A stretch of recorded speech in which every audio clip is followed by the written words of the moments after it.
আজকে এতটা ভালো লাগতেছে, আমার মনটা অনেক ভালো। আমি আজকে অনেক অনেক খুশি। দেখো আমাকে দেখেই বোঝা যাচ্ছে যে আমি কতটা খুশিতে আছি। হ্যালো বন্ধুরা, আসসালামু আলাইকুম। কেনই বা খুশিতে আছি, কেন এত আনন্দ লাগছে, সব কিছুই বলবো তোমাদেরকে আজকে এই ভিডিওতে। এই প্রথমবার নানা আসছে নাতিনের বাড়ি, তাই এতটা ভালো লাগতেছে। তাই নানাকে কিছু গিফট দিলাম। দেখুন নিজ হাতে এত সুন্দর করে সাজিয়ে দিতে পারলাম নানাকে, তাই অনেকটা ভালো লাগতেছে আমার কাছে। আলহামদুলিল্লাহ আমার নানা এখনও বেঁচে আছে, তাই আমার কাছে অনেক ভালো লাগতেছে। আর এই প্রথমবার নানা আসছে নাতিনের বাড়ি, তাই তো কিছু দিতেই হবে। দেখো কত সুন্দর করে নানাকে সাজিয়ে দিতেছি আমি। নানা আসছে 3 দিন হয়ে গেছে, এখন নাকি চলে যাবে, তাই শুনে মনটা খারাপ লাগতেছে। মা আসছে গ্রাম থেকে, নানাও মায়ের সঙ্গে আসছে, সেও অনেকটা খুশি নাতিনের বাড়ি আসছে। আমার নানা কখনোই ঢাকা শহর আসে নাই, তার জীবনের ফার্স্ট এই নাতিনের বিয়ে দিয়ে নাতিনের বাড়ি আসছে। নানা যে কখনো ঢাকা আসবে সেটা আমি কখনোই ভাবি নাই যে নানা আমার বাসায় যাবে। তাই নানা আসছে, আমি অনেক অনেক খুশি হয়ে গেছি। তারা তো গ্রামের লোক, 3 দিন হয়ে গেছে আসছে, এখন বলতেছে আবার নাকি চলে যাবে। তাই আজকে একটু ভালো মন্দ রান্না করে খাওয়াবো। তাই আমি সকাল সকাল ঘুম থেকে আজকে উঠিয়ে চলে গেলাম বাজারে গিয়ে গরুর গোশত আনলাম। আমার নানা আবার গরুর গোশত খায় না, তাই তার জন্য নিয়ে আসলাম চিংড়ি মাছ। গ্রাম থেকে যেই আসুক না কেন, তারা 4 থেকে 5 দিনের বেশি থাকতেই চায় না। এখানে নাকি তাদের কাছে বন্দি বন্দি লাগে, জানি না কেন। তাই তাদের জন্য তো একটু ভালো মন্দ রান্না করতেই হয়। এই দেখো আমি এদিকে গরুর মাংস রান্না করতেছি। আজকে খুব ভালো মাংস পাওয়া গেছে, বাজারে গিয়ে দেখলাম খুব ভালো মাংসগুলো, তাই একটু বেশি করে নিয়ে আসলাম। এদিকে চিংড়ি মাছগুলো খুব ভালো করে ভেজে নিব। আমার নানা চিংড়ি মাছ খেতে খুবই পছন্দ করে, তাই আমি প্রতিদিনই চিংড়ি মাছ তার জন্য নিয়ে আসি। নানা তো গরুর মাংস খাবে না, তাই একটু বেশি করে চিংড়ি মাছ নিয়ে এসেছি। আর কিছু মুরগি নিয়ে এসেছি রোস্টের জন্য।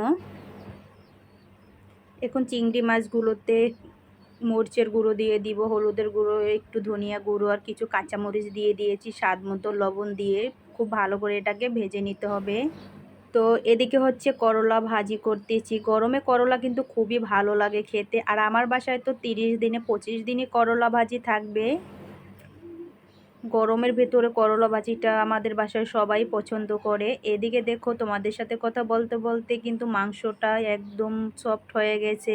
এখানে আমি 3টা আলু দিয়েছি, আমার মেয়ে আলু খেতে খুব পছন্দ করে, তাই কিছু আলু দিয়ে একটু নাড়াচাড়া দিয়ে কষিয়ে আবার এখানে পরিমাণ মতো পানি দিয়ে দিতে হবে।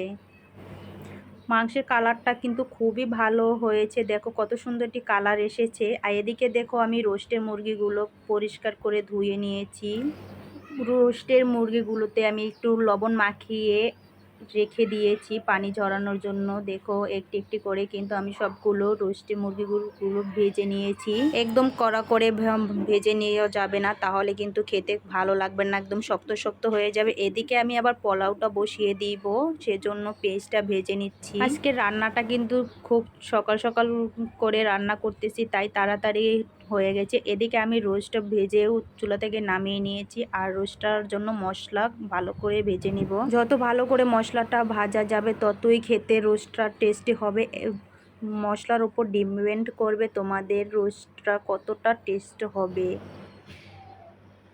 এখন আমি এখানে কিছু পেঁয়াজ বাটা দিয়েছি, কিন্তু কিছু পেঁয়াজ কিন্তু ভেজেও নিয়েছি, তার ভিতরে আবার কিছু পেঁয়াজ দিয়ে দিলাম।